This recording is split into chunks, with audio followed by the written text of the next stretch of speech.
जी हाँ, नमस्कार साथियों। अभी-अभी 2 मिनट पहले की सबसे बड़ी खबर निकल कर सामने आ रही है। जहाँ पर साथियों आपको बता दें कि परमाणु बम की तरह फटा है डरना का बाँध और जहाँ पर 40,000 लोगों के मरने की आशंका है। बाँध टूटने से कितनी तबाही मच सकती है, इसका अंदाज़ा लीबिया के डरना शहर को कह सकते हैं कि देखकर अंदाज़ा लगाया जा सकता है और जहाँ पर घरों में पानी और कीचड़ भर गया है। मिट्टी और मलबे से यानी कि मलबे में सेव निकाले जा रहे हैं और यानी कि सड़ते-गलते लोग वहीं पर सड़ते-गलते हुए जा रहे हैं। ऐसे में आपको बता दें कि अब वहाँ बीमारी फैलने का खतरा मंडरा रहा है और विदेशी मीडिया इसे किसी परमाणु बम हमले की तरह मान रही है। 1.25 लाख की आबादी वाला जो डरना शहर अब पूरी तरह से बर्बाद हो चुका है और चारों तरफ टूटी इमारतें, कीचड़ और कारों के ऊपर लदी गार यानी कि दिख रही हैं और किसी को नहीं पता है कि कीचड़ में पैर रखेंगे तो नीचे किसी का शव मिलेगा। आपको बता दें कि 40,000 से ज़्यादा लोगों के मरने की आशंका जताई जा रही है और ड्रोनों में जो कह सकते हैं कि युगोस्लाविया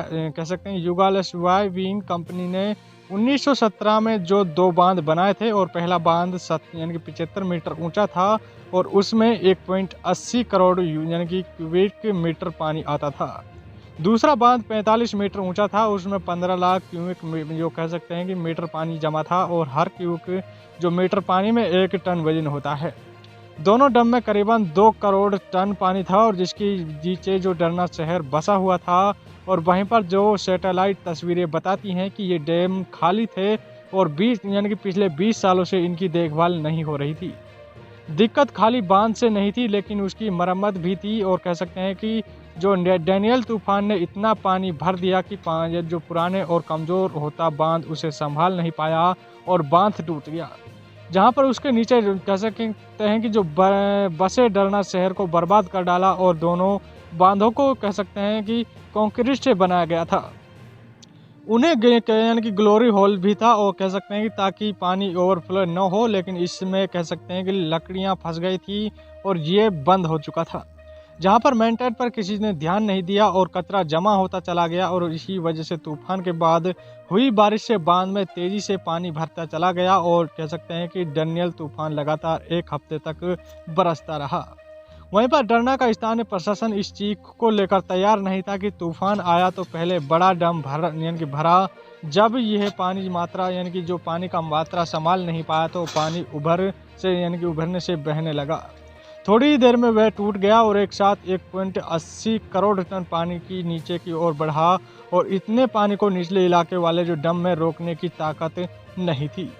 छोटा डैम भी टूट गया और फिर क्या था कि पूरे शहर में जलजला, हर घर के निचले हिस्से में पानी भर गया और बांधों को यानी कि मजबूत बनाने ही हम जो यानी कि जिम्मेदारी नहीं है बल्कि उसका मेंटेनेंस भी जरूरी है। जिस काम में लीबिया की सरकार और स्थानीय प्रशासन फेल हो गई उसे पिछले साल इसे लेकर एक रिपोर्ट भी छपी थी और वहीं पर उस रिपोर्ट में कहा गया था कि डरना वाली जो बेसिन को तुरंत संभालने की जरूरत है, लेकिन नहीं तो यहाँ किसी भी दिन बड़ी आपदा आएगी।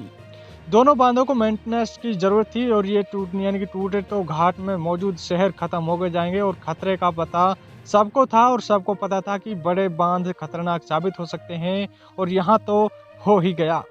वहीं पर बांध तो हजारों साल तक चलते रहते हैं और रोम जो साम्राज्य के बनाए जो बांध आज भी कायम रहे हैं और ज़रूरत है कि उनकी डिजाइन और मजबूती पर ध्यान देने के साथ ही उन्हें मेंटेनेंस की बांधों में जमा कचरा साफ करने की ताकत यानी कि ताकि वो सही तरीके से काम कर सके, क्योंकि उनकी सफाई नहीं हुई तो वो किसी परमाणु बम से कम नहीं है। और वहीं पर जो लीबिया हाइड्रोलॉजिस्ट अब्दुल वानिस असरू ने बताया कि सबको इस बांधों की हालत का पता था लेकिन कोई ध्यान नहीं दे रहा था।